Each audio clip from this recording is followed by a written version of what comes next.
Welcome back to CEEN Caribbean News. It's now time to go in depth. Residents of Trinidad and Tobago will on Monday, September 7 vote to elect a new government. The run to the polls have been quite interesting for the parties involved. The ruling People's Partnership Coalition, particularly the United National Congress led by Prime Minister Candice Ming, the opposition People's National Movement PNM led by Dr. Keith Rowley, and the Independent Liberal Party headed by the controversial Austin Jack Warner. Scathing attacks and vandalisms are some of the activities that have smeared the election journey so far. Are the tactics tricks of the trade or dirty politics? We hope to uncover that answer by the end of our conversation with pollster and political analyst Peter Wickham. Welcome again to Indepth, Mr. Wickham. Hey, good evening, Jamaica. Good to be with you. The last time we spoke, you mentioned that Jack Warner's scathing and potentially defaming attacks were taking a toll on the Prime Minister's credibility. Has that changed at all with his newest accusations, including calling the Prime Minister a lesbian? Yeah, well, I mean, I think it was a veiled reference to her in that regard. I honestly don't think that Trinidadians are really taking him too seriously anymore. And I think what I said last time was that the attacks had taken a toll, probably in a marginal way, but since she was in such a marginal position, that it was significant. And I'm still comfortable with that position. I do feel that over the last 3 weeks, certainly, the attacks have been less significant. People have been listening a lot less, and the attendance he's been having at meetings and so on has been a lot smaller. So Trinidadians are generally taking less notice of him. But the problem is that there have been other issues now. So, for example, we have the Gypsy Peters thing that has come up, and there have been other defections from her ranks that have created some challenges in relation to credibility and so on. I do feel that will continue to be a problem that she will have to deal with. Now, opposition leader Dr. Keith Rowley was recently faced with the accusation of being inappropriate towards a journalist, Anika Gomes, and this is amidst his involvement in the Emailgate scandal. Is his credibility also on shaky grounds? Yeah, I mean, that's an interesting question because Emailgate raised questions, and this other thing with the journalists also raised some concerns. But I think in both instances there was a potential backlash. I don't really think the Trinidadians have gone to the bottom of Emailgate, and it has essentially morphed into another issue. He was removed from Parliament, and I do feel that has created a problem for the government, largely because the feeling is that they have gone after him too much. They have subsequently launched a No Rowley campaign, which did not also sit very well in the public domain, because there's a feeling that, you know, he is a black person, he's representative of a big, significant part of the Trinidad and Tobago population, and he's being taken advantage of because, you know, there's really no reason why he should not have the opportunity to lead as well. My sense is that the attacks maybe have gone a bit overboard in relation to going after him, and that has created its own share of problems. But the two issues that he faced, my sense is that he has been able to stare them down reasonably well as he approaches the final days of the campaign. Now, you mentioned earlier that people aren't really paying so much attention to Jack's attacks anymore. But where does he fall in all this while he awaits a decision on his extradition? Does he stand a chance for office? I'm not seeing a significant chance. I think his concern really is not so much that he wants to win, but I think he wants to destroy Candice politically. I don't know whether he will succeed in that regard, but I definitely, I'm more convinced than before that he probably is not going to win his seat, especially since he's now declared himself a candidate, not in his Chaguanas West seat, but Chaguanas East, which is slightly less racially inclined towards the Indo population. I do feel that he has slipped, and I'm not convinced that he can actually take the seat, certainly not the one that he held previously. As to whether or not the PNM, if they do take office, if they will go after him with gusto, that's left to be seen. But there are rumors on the ground that there's somewhat of an accommodation. But his main focus in the last few days has been to attack Candice, and it's more like friendly fire. He definitely has not taken too much of an interest in Dr. Keith Rowley. Okay. Now, several billboards belonging to the PNM and UNC have been vandalized, both claiming an act of the other. Are investigations revealing anything solid?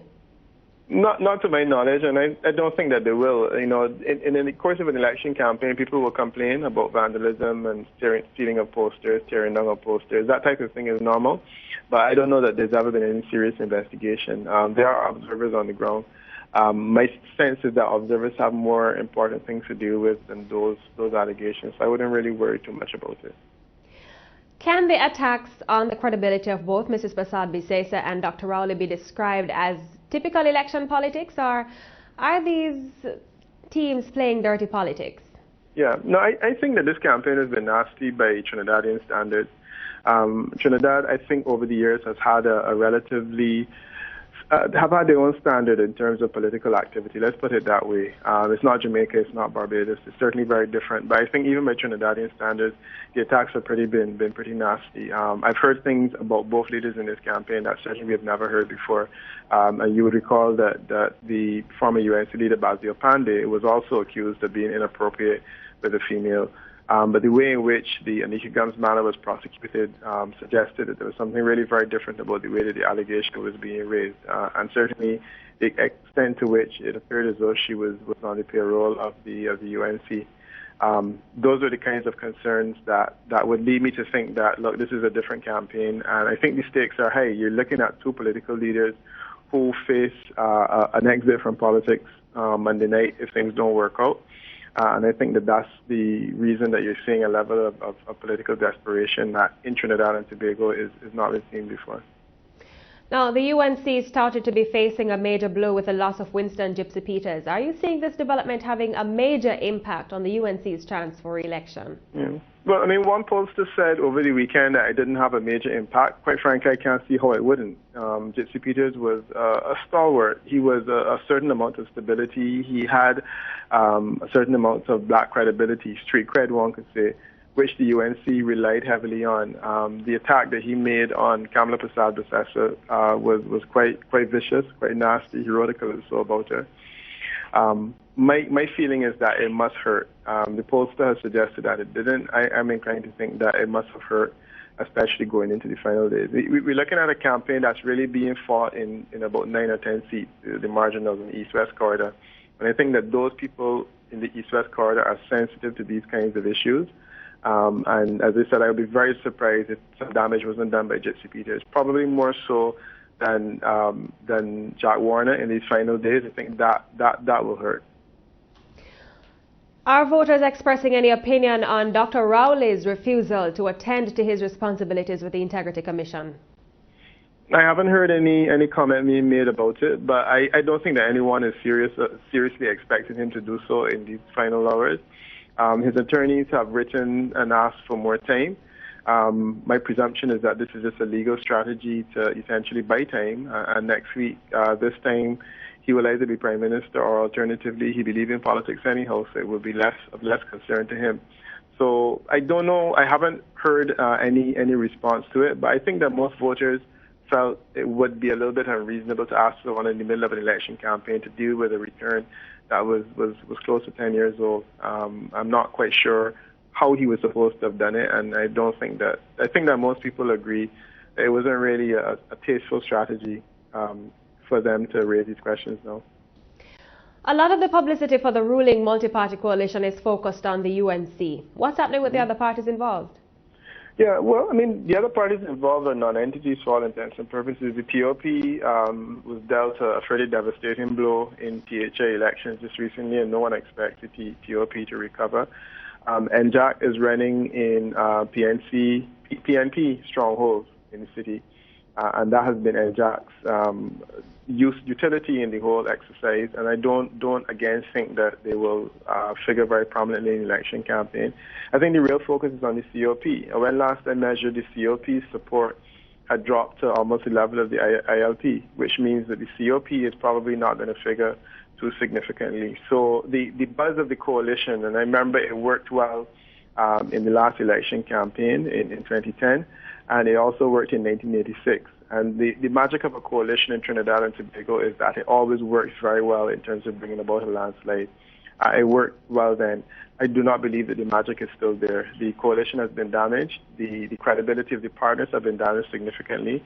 Winston Dukuran, who led the COP with some distinction, is no longer there. He is essentially bowing out of politics. And a lot of the excitement and buzz that was related to the unified victory of the People's Partnership last time around is really not there. I think that this is pretty much a straight fight between the UNC and the PNM. There's a veneer of coalition, but I don't think it is anything more than a veneer. Now, are there any decisions on whether the ads recently placed in local papers to mock the Prime Minister's campaign were in fact legal? Yeah. Yeah, I mean, I heard that, and there was also a question of this Obia allegation that there was some Obia campaign that was being run on the part of the PNM.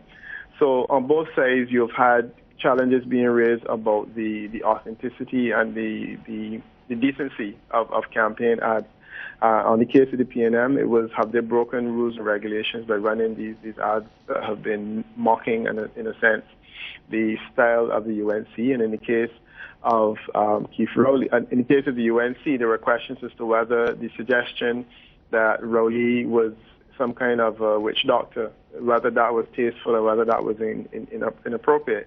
In both instances, I think the defense is that this was not necessarily inspired by the central party, and maybe there were what we call political action committees operating on behalf of them. But it gets complicated. I don't expect the investigations into the legality of those to be concluded before the end of the next election. And it's almost in a court of law. You will make an objection and you will say something you shouldn't do. Okay. The judge will tell you that you have to withdraw the comment, but the damage has already been done. And I think that is really the strategy that whoever ran those was moving with. Okay. Now, my final question to you quickly. You recently conducted a poll for the elections. What were the chief findings of that poll?